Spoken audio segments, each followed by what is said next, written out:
And welcome back to the Herbert Dennard Show. We have with us Miss Macon, Nenti Chance. Welcome. Thank you. I did not know you was Miss Macon. I mean, I didn't see it in any of the media. And then Monora Moss told me that you was Miss Macon.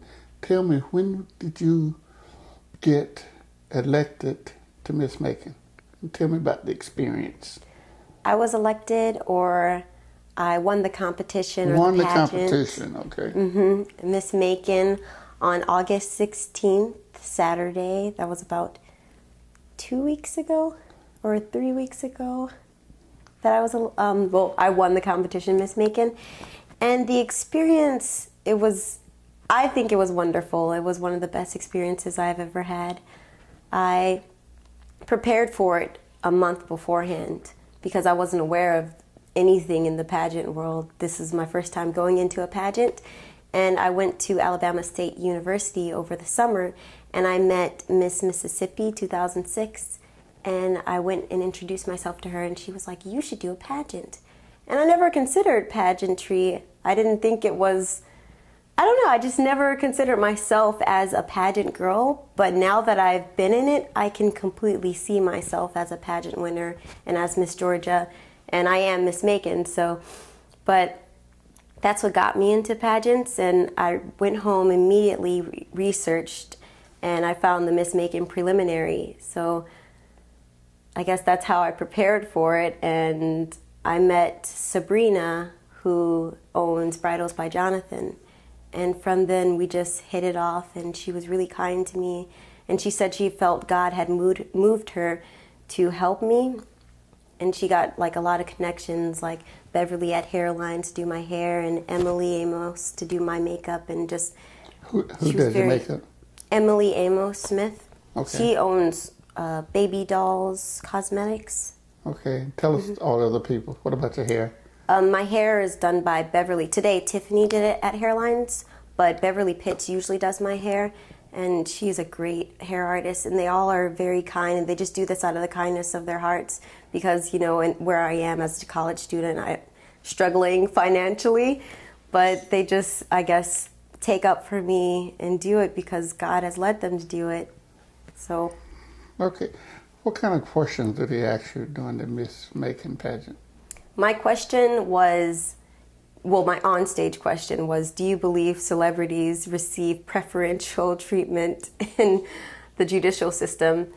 And my answer was, yes, I do believe that celebrities receive preferential treatment in the judicial system because they have affluence and they have money to influence great people, and just in general, I guess there's this impartialness that comes with affluence and a bias that comes with affluence that causes them to avoid any punishment or penalty for wrongdoings. So did they ask everybody the same question? They had different questions for different people? There were different questions. The first question was, where do you see yourself in 10 years? Where do you see yourself in 10 years? In 10 years, I see myself as a teacher, educating students and trying to help people on a path to greatness and success and confidence. That's what I see myself doing. You want to be a teacher? I want to be a teacher. What kind of teacher? Early childhood teacher. Early childhood. Mm-hmm. Pre-K or kindergarten. You're going to shape children. Those small minds and yes. make their minds reach out to want to do something special. Mm-hmm. And you... at different levels, do they ask you different questions, while you were competing for the contest? Mm-hmm. We also had a backstage interview where they asked me about my backstory and just various things in politics and various things in my life and about Macon and whatnot. So where do you go from here?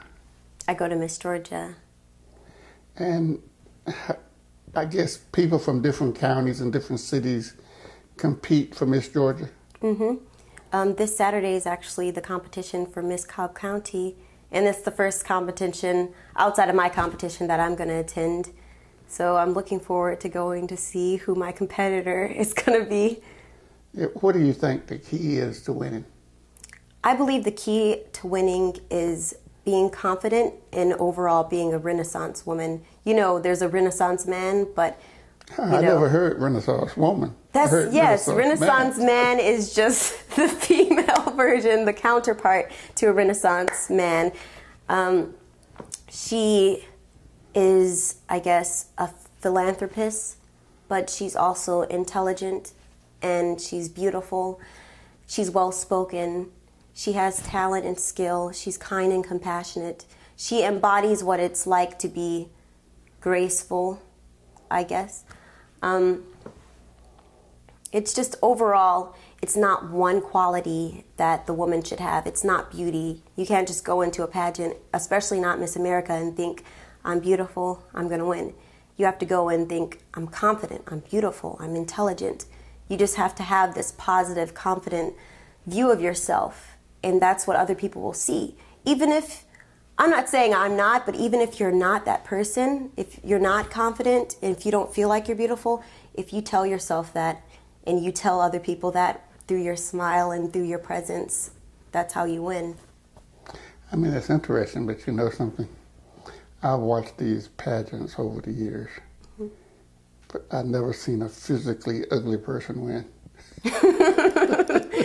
Yeah. You know, I mean, no one is ugly in some sense because God made us all, but somebody that's not attractive, all of them are attractive, and the way you answer questions and the way you carry yourself puts you above the rest of them in some ways. But you got to have grace and you got to be smart and know how to answer questions under pressure.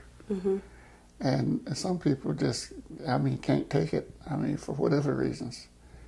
They might practice and everything else, but when they really get in there and they ask them a question, especially if you're on television, and they're asking you, you could handle that?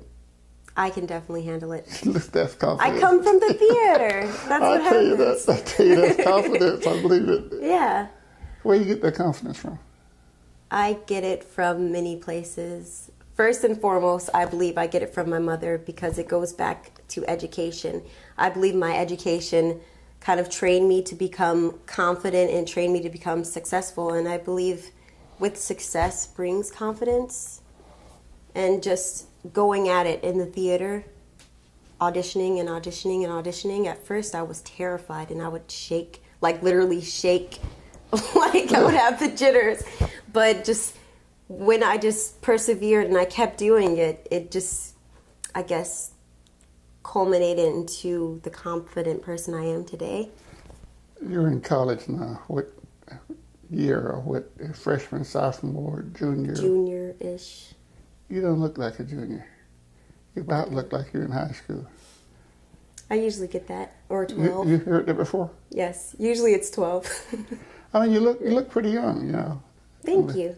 And but it's good to have that, the youthful look. And so you're going. What do you do as Miss Macon? I know you had the pageants and you did all these other things, but what do you do? So far, I haven't really gotten into events, but I know of some events that I've been personally planning and events that other people have been planning. For instance, I have an event at the Children's Hospital, which is like a mini trick-or-treat for the children who can't go outside of the hospital.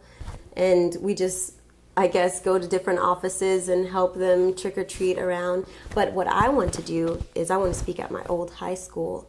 And one of my old teachers actually invited me to come to her class because her class is all females. And she's like, Nenti, you're such like a positive and bright person. Can you please come in and talk to them? And that's what I'm really looking forward to, going to school and speaking to people because my platform is education. So I just want to see what that environment is like and deal with younger people and I hope influence them to do their best and to be great. That's really what I want to do. Have you had the opportunity to meet the mayor and some of the other people like that yet? Yeah. All of that will come? It will come with time. All of that will come? Yep. Especially when I'm Miss Georgia. You got a lot of competition. But we will be right back.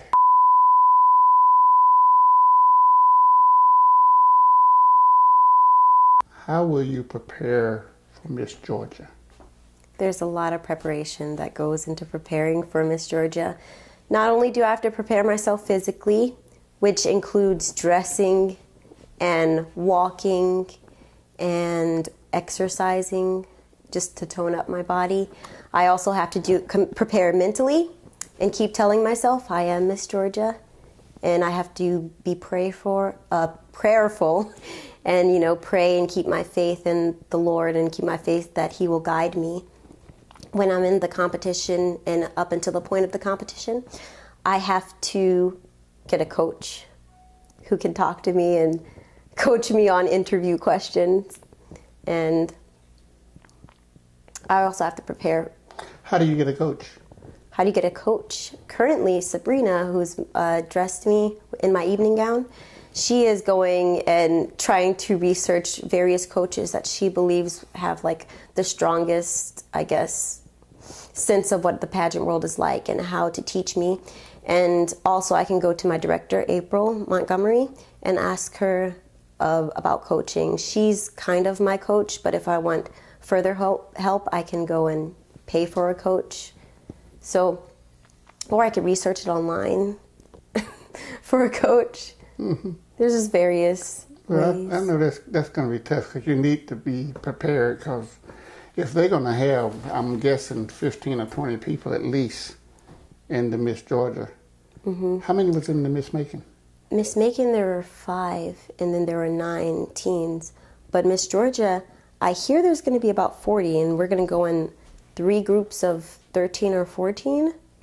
So there's going to be much more, but I'm not afraid of that. I'm not afraid of the more. You're supposed to be like that. Yeah. That's the way you do it, but I just know it's a lot of people. I'll leave an impression. Do you have to sing or do anything like that? Yeah, that's what I was going to say. I have to prepare with my vocal teacher at Mercer for a song. I haven't really come up with which song I'm going to sing yet, but for the next semester and the semester after that, I'm going to be preparing my vocal quality for singing and building my confidence in singing, because honestly, of all of my, I guess, interview and speaking and beauty, I really want to work on my talent the most. What is your talent? Strengthen it. Singing. Singing, you're good.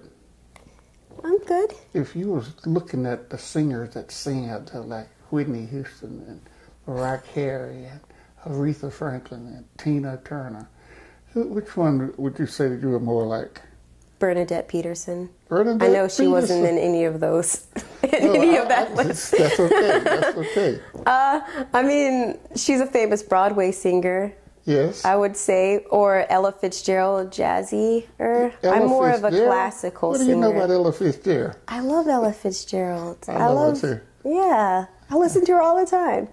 I love her. As a matter of fact, I listen to some of her commercials where she sings real high and get the voice real high and breaks the glass. You don't remember that, but no. They used to have commercials on television with her. Mm-hmm. And I like her singing with Count Basie. She is something special. Yeah. But I wish you the best. I wish you the best, and I believe you're going to do very good. Thank you. And we're going to make it happen. Definitely. And we will be right back.